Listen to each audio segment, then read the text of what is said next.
भगवान श्री रमणाश्रम के एक शिष्य श्री कोहन ने थियोसोफिस्ट सोसाइटी की एक पुस्तक निर्माण को पढ़ रखा था।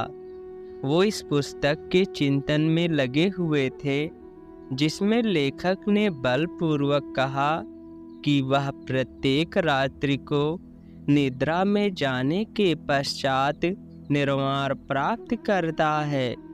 वह यह भी कहता है कि उसे उसके स्वयं के गुरु तथा थियोसोफिकल सोसाइटी के अन्य गुरुओं का दिव्य ज्योतियों के रूप में प्रकाश के सागर में दर्शन होता है, जो कि निर्वाण है।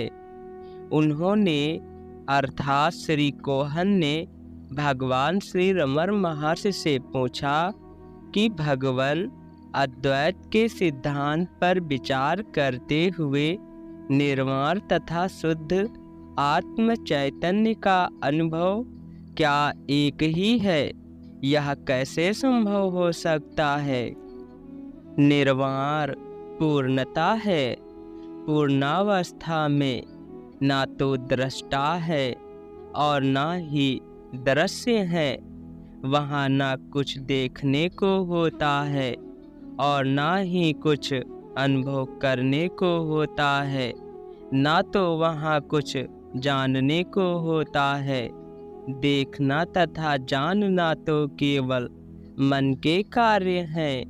निर्वाण में मैं हूँ कि केवल आनंदपूर्ण शुद्ध चेतना के अतिरिक्त और कुछ भी नहीं होता है।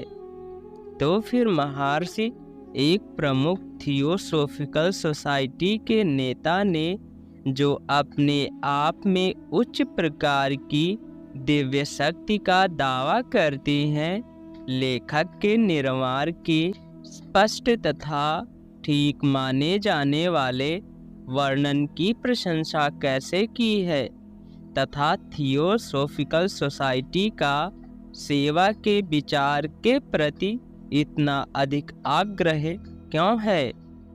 ठीक थियोसोफी तथा दूसरी समान आंदोलनों का यही लाभ है कि वे मनुष्य को निस्वार्थ बताते हैं तथा उसे परम सत्य के लिए उद्धत करते हैं। सेवा, प्रार्थना और जप की तरह तथा परमात्मा के नाम से किया गया व्यवसाय भी परम लक्ष्य आत्म साक्षात्कार की प्राप्ति कराता है। परंतु भगवान कितने समय के बाद और फिर जिस मनुष्य में पूर्ण ज्ञान की पात्रता है, वह सापेक्ष ज्ञान में क्यों लगे?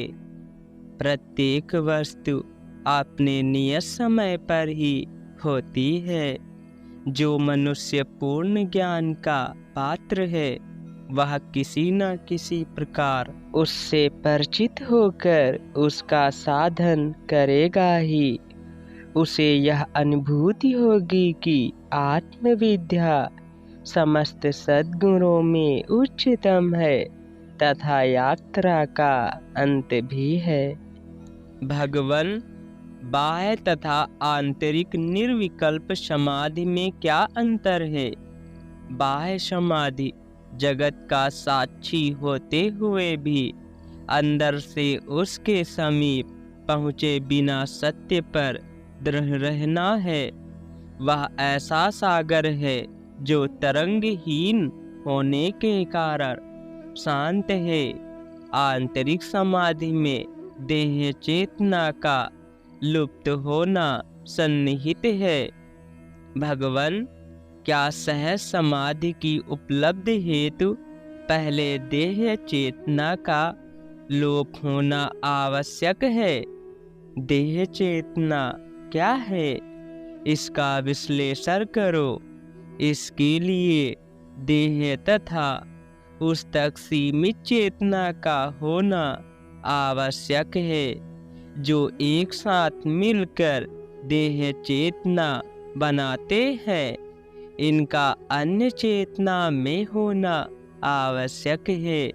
जो पूर्ण है तथा यथार्थ है, इस पर टिके रहो। यही समाधि है। जब देह चेतना नहीं होती है तब भी यह रहती है, क्योंकि यह उससे परे है। जब देह चेतना होती है तब भी इसका अस्तित्व रहता है। इस प्रकार समाधि की सत्ता सदैव ही है। देह चेतना समाप्त हो गई हो अथवा देह चेतना विद्यमान है, इसका क्या महत्व है। जब देह चेतना लुप्त हो जाती है तब समाधि आंतरिक है। जब वह रहती है तब यह बाह्य समाधि है। बस इतना ही अंतर है। मनुष्य को 6 समाधियों में से किसी एक में अवश्य ही रहना चाहिए, जिससे कि उसके लिए सहज समाधि सुलभ हो सके। भगवान मन क्षण भर के लिए भी उस अवस्था में अस्त नहीं होता।